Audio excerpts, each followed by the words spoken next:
the same thing here.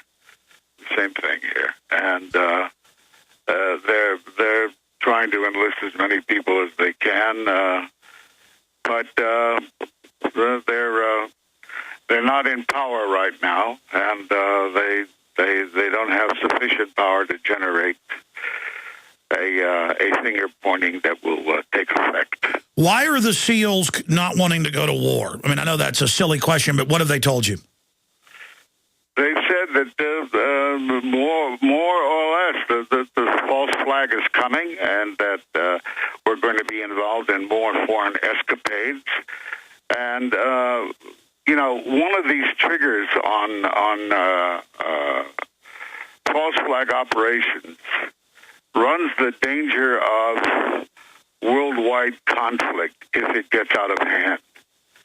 And I think that's what they're afraid of. Incredible. You're saying Navy SEALs and Ed Asner, former head of the Screen Actors Guild and hundreds of films, TV shows, one of the most famous living actors out there, an icon who doesn't make stuff up, is saying he's talking to Navy SEALs who say not only is the war coming, but that a false flag or staged terror attack as a provocation is coming. And they're saying they have intel on this? This is incredible news, Ed. Well, I can't divulge, and I can't go further than what I've said.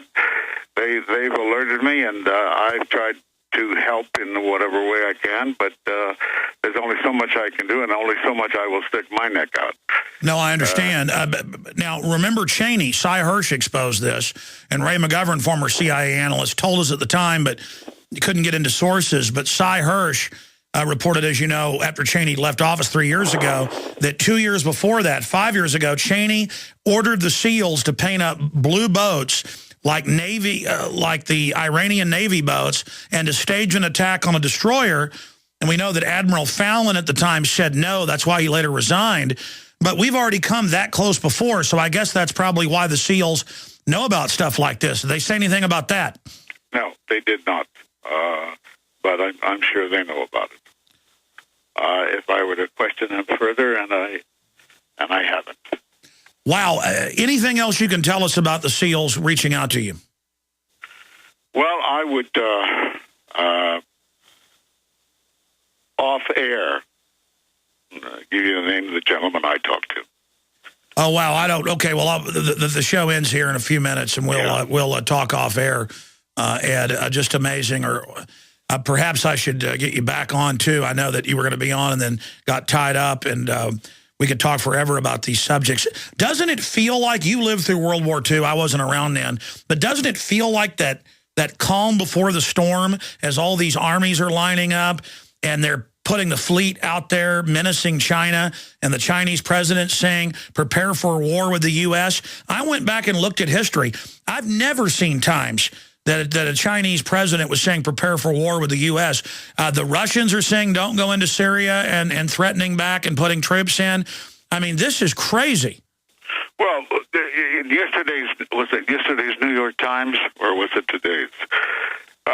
Your lead article on the right of the commander of the SEALs calling for greater widespread operations by the SEALs throughout the world. Greater budgeting, greater activity by the SEALs in doing covert operations.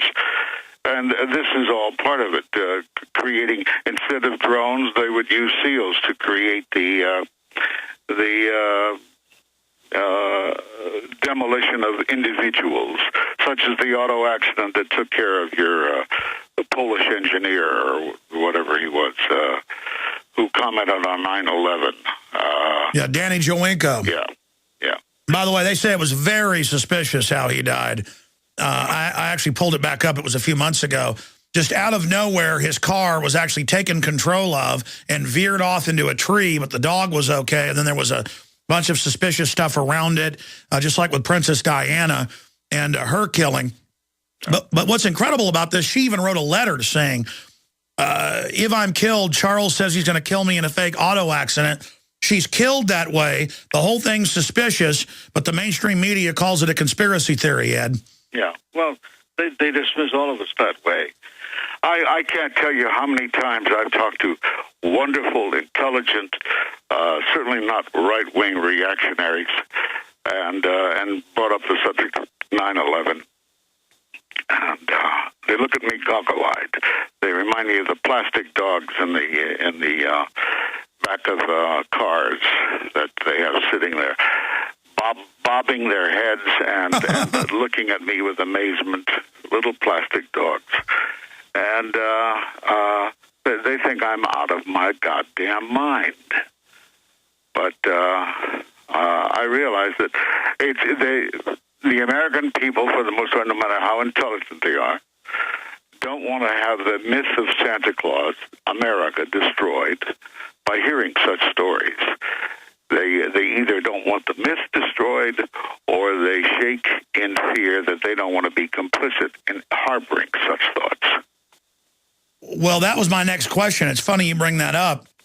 I've studied other empires' history, corruption, and the corruptors know that once they get things to a certain point, once they sell a big enough lie and people buy into it, they will defend the corrupt system in fears of bringing it down. But at a certain point, you've got to bring it all down because the system itself is threatening to destroy all life on this planet. Exactly. But how do you achieve unity in people in demanding redress to these crimes in our name, supposedly to maintain our wonderful, comfortable way of living? That's the final reason, the final excuse, the raison d'etre. You don't question authority. Well, if we don't start questioning authority, as you do, as I do in my little way, we don't start questioning, then authority will finally have us sealed up in such a bottle we couldn't get out of if we screamed bloody murder. You're right, Ed Asner. We've only got 4 or 5 minutes left. We're going to end the official broadcast, and I'll say bye to you and get that contact, if it's okay with you, sure, for that seal, because we do need to do everything we can right now to try to turn this around. And I think we can do it. I mean, we stopped Cheney the last time he wanted to do that. He tried to start a war with the Russians back in 2008. We've got to try as hard as we can, because when you've got all the top brass and even the head of the Mossad being fired a year ago for saying to Netanyahu, don't attack Iran, it's going to be a catastrophe. These politicians have just become so divorced from reality. You know, looking at history, Ed, and of course you know better than I, before it was politicians worried about generals trying to start wars because they wanted to fight wars and be heroes. But now it's generals stopping the crazy politicians from wars who have no idea what they're about to get us into. I mean, that's what's scary, Ed, is that the generals and military across the board are saying, do not start this. Russia and China are going to get involved. Well, a typical example would be Hitler. Hitler, who insisted that his moves against the various states of Europe were always questioned and tried to be soft-pedaled, slowed by his generals. But his orders ran amok, and World War II was launched by his hubris. And the generals had to follow. And the same thing is occurring here. People who aren't generals are... and when the generals complain, they get replaced. They did this in Iraq a couple of times, if you'll recall. Shinseki was one, I think, and a bunch of them. And the Latin American was another.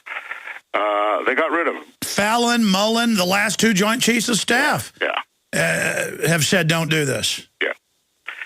So we're in the same pickle, and unless somebody somehow scares the crap out of Congress to get them to change their march to oblivion, that's what we're faced with here. Your SEAL contact, what I've been told is it's an October surprise, but it could happen in June, July, August, September. Yeah. And of course, we won't be directly involved. They keep the Israelis keep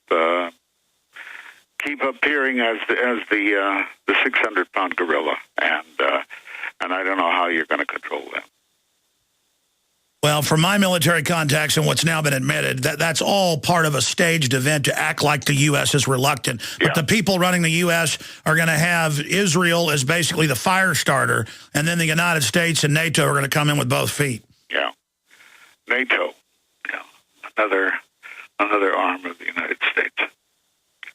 I tell you, Ed Asner, it is just incredible. And you're right, we've got to expose 9/11 because it's the lie that all of this is based on, including TSA sticking their hands down people's pants. Yeah. Well, I'm starting to get used to that. I love to go to airports. Yeah, just have all of them look like Marilyn Monroe. Could you hire some hot blondes? Yeah. God. If only. Oh, God bless you, Ed Asner. I'm going to say bye to you here at the break, and hopefully we'll get you back up sooner rather than later, because I'd love to have you on and take some calls. But I'll talk. Happy to. Well, that's wonderful, sir. All right, folks, that's it for this transmission. See you back tonight, 7 o'clock for InfoWars Nightly News, God willing.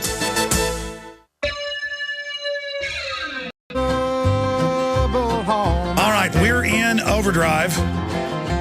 I bid farewell to old Kentucky, the place where I was born and raised. We're in overdrive, and I am here taking a few final calls. I want to finish with Tony in Idaho who's telling a story, and then get to Matt in Australia.